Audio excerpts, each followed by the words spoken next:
So, hi Bones, I'm Isa with Dioses del Metal from Spain. Thank you for joining me today. How are you doing? Yeah, I'm good, thanks. I'm good. I'm just getting ready to, put out a new single on Wednesday and then start the UK tour on Friday. So very busy, but I'm good. Thanks for Yeah, having yeah, this is your week. Midnight Blitz is out this coming Friday, so you must be so excited. Yeah, really looking forward to getting this record out. It's been a long time in the making, so we can't wait for people to hear the full thing. Yeah, your album, Midnight Blitz, is not yet, but there's already a lot of expectation around it. You are currently on tour across Europe with the new material already. How does it feel to play these songs live before the album is even out?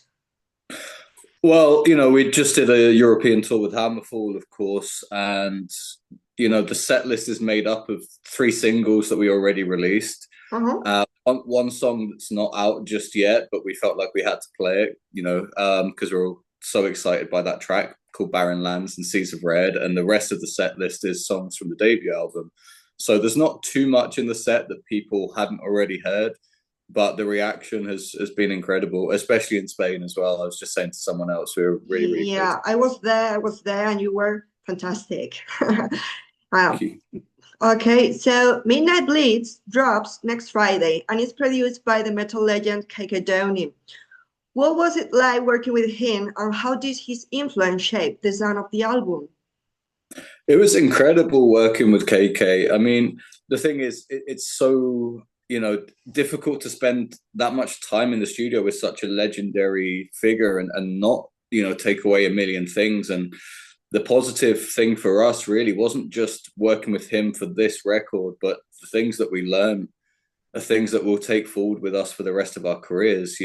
So it was very, very cool. And, sometimes a surreal experience. But the thing that we learned from KK was that no detail is too small to be considered. He really made us think about every single aspect. And one thing that I have to give him so much credit for is he is amazingly good at making the most out of every single moment, every single riff, every single idea. And there's things that we wouldn't have even considered that he just can turn on its head and make something really, really special out of from a production point of view. So it was very, very cool.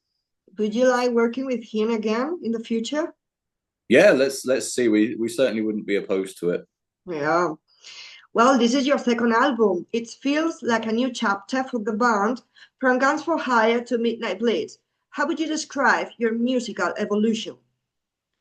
I think the important thing for people to understand is that all we can try and do is what we did on the debut, but make it better.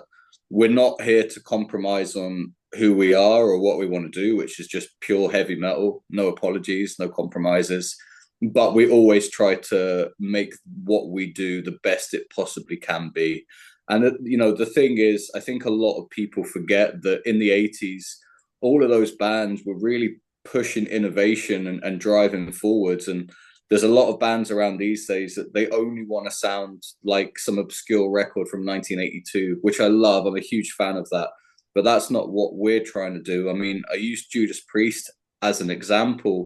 They Mhm. went from rock and roller to Sad Wings, British Steel, Defenders, Turbo, Painkiller. And you don't get that variety of records without a real, goal to innovate. And that's what we're trying to do too. We're not just worshipping at the altar of these bands, but we want to stand upon it as well and be the heroes for a whole new generation. And you don't get that if you don't try to always, level up and to innovate with what you Yeah, do. absolutely. Well, you've been opening for Hammerfall on the first days of your tour. What is it like sharing the stage with a band of that legacy? And by the way, you just announced a few hours ago that you will be also supporting the German band Accept. So congratulations. Thank you. Yeah. Touring with Hammerfall was incredible. I have to say that we've never been treated so well by a band or crew.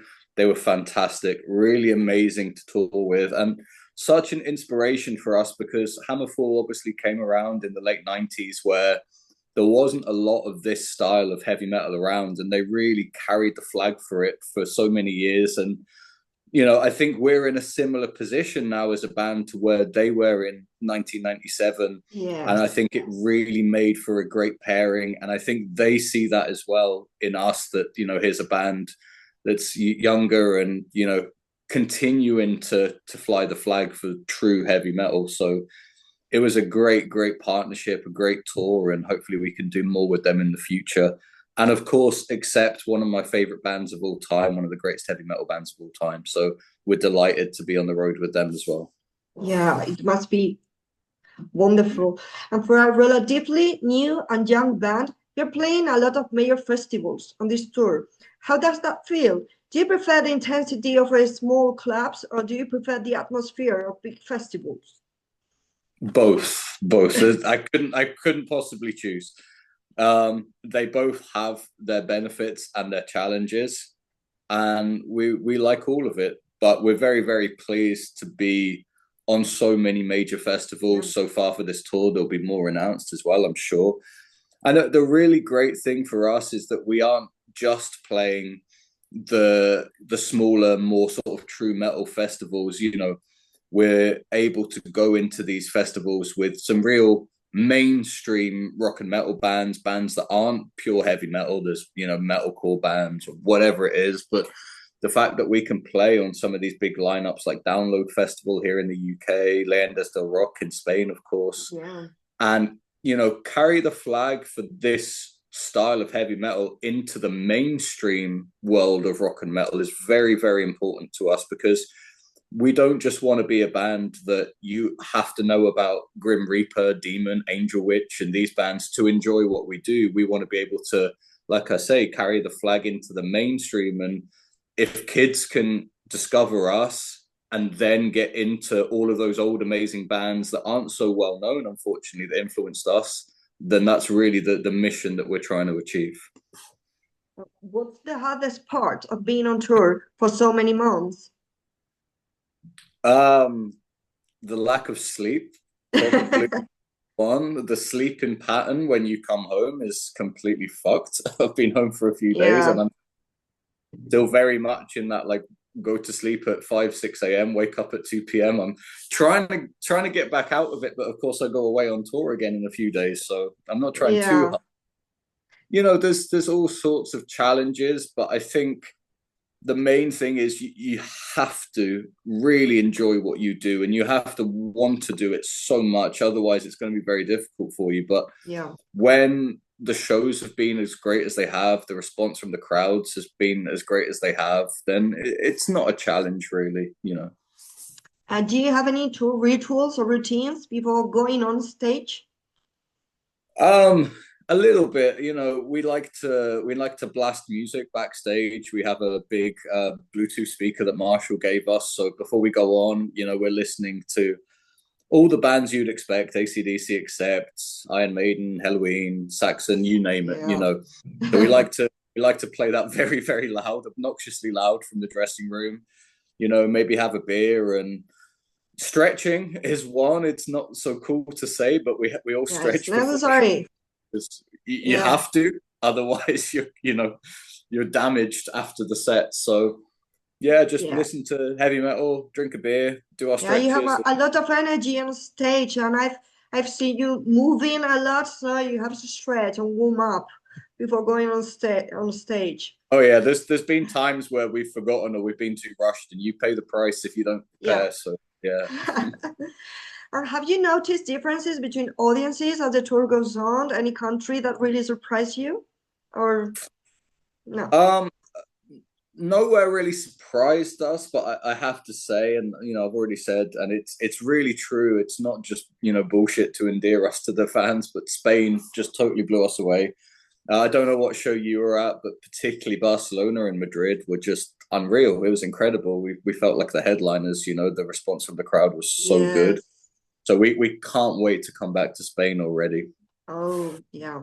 Me neither. And do you already have a favorite song to play live from the new album?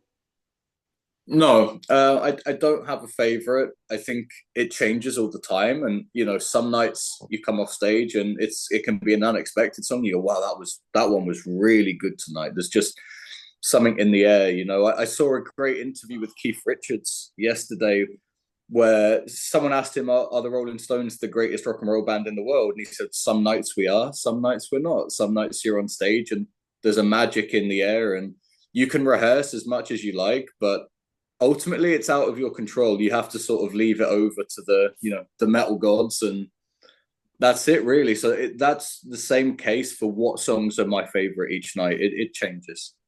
Okay, maybe the audience will tell as Yeah. the tour goes on. Yeah. You're a very young band playing a genre with a lot of history and very demanding fans. A lot of people first reaction when they see you leave is, I include myself, wow, you're really young. How do you feel about that? Do you feel that you have to prove yourselves more because of that, because of your age? No, I don't think so. I think it's natural for new bands to be young.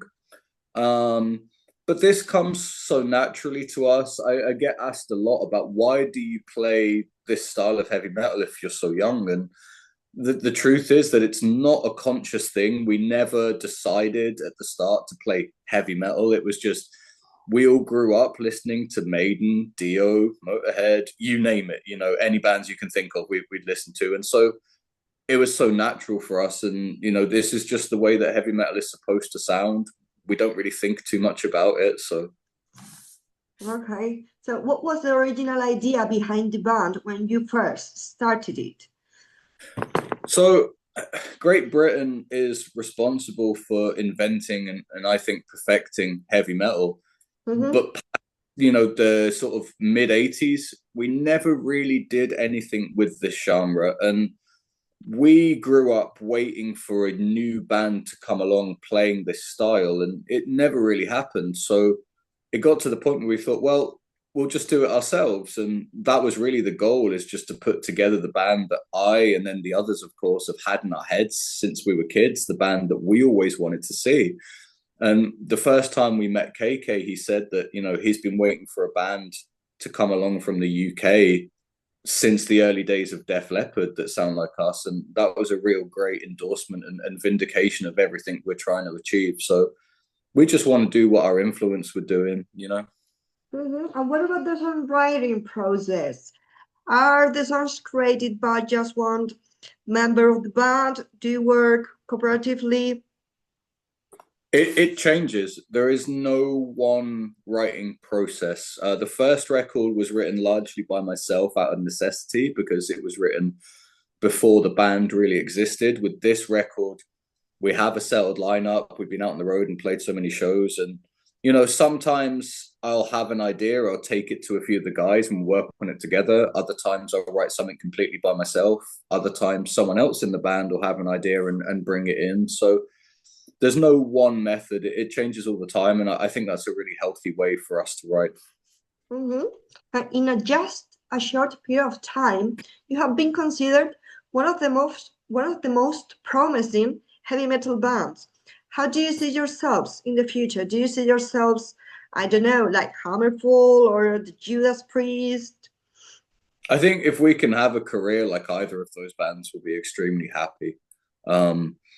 I think we're in a good position to do so. If this album goes well, we'll obviously continue on, you know, no matter what. I think the great thing with heavy metal is that the fans are very loyal. It's not a fickle scene. And this isn't the 80s. We're ultimately playing a style of music that is not so popular today. So the fact that we've been able to gain this fan base and this momentum is really exciting for us, because we know that those people will be there with us for the rest of our career. They're not fans of us because we're a passing trend, because we do something that is not the mainstream. So it's exciting. Well, this interview is for the website Dioses de Metal in Spanish and Gods of Metal in English. So I have to ask you the question I ask everyone. Who is the god of metal for you? Iron Maiden and Judas Priest. Okay. It's those two bands. I couldn't pick one. Obviously, I have a million other influences. Halloween are huge for us as well, but you can't beat Maiden and Priest. Okay. Before we wrap up, Where can fans pre-order or stream Midnight Blitz on following you online? They can follow us online everywhere. Our handle is at Tailgunner HQ. They can pre-order the new album, or depending on when this comes out, they can order the new album via the Napalm Records web store if they search Tailgunner Napalm Records. And if they just want to look up the band and see what we're all about, then just Google Tailgunner and we'll be right there. Okay, we're looking forward to the album release this Friday. Best of luck. And we can't wait to see you live again in Leyendas del Rock this August. Thank Amazing. you so much. Yeah, Thank Thank you so much for the time today. And are there any final words that you would like to leave to your fans? Come and see us on tour. Go and listen to Midnight Blitz and Heavy Metal for Eternity. Okay. Thank you so much, Bones. Take care. Have a good day. Cheers. Okay. Bye-bye.